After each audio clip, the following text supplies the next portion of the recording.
Kuzeol var ar menebre, siulder fin an devez paouezet gant ur sonerez dous.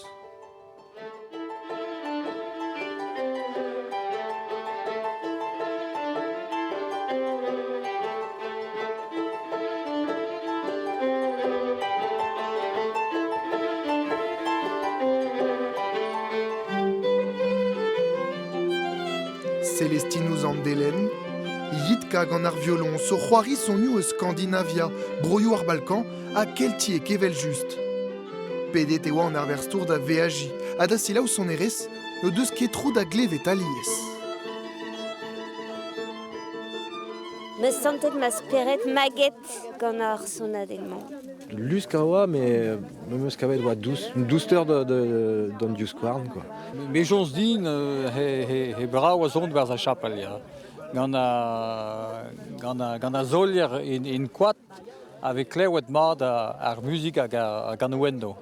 I love the acoustic. It's the true sound of the instruments. And you can work with silence.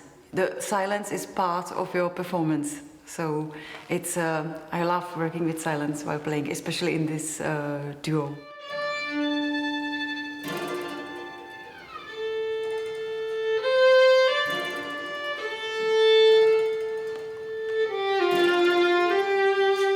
An diou musicianez o deus kejet e daouvil trizek.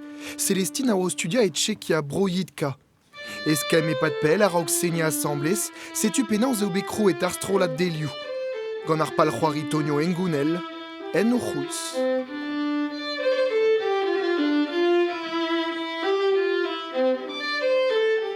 Nem zo gwez da c'hoari gant an didrouz ie, ne d'or traoù o hemplij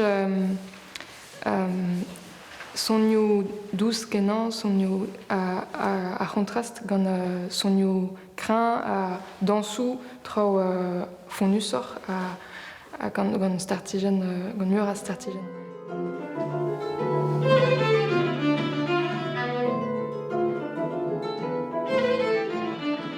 C'hoari a ra delioù e Europa a bez, daou egen sonat ek bep bloaz.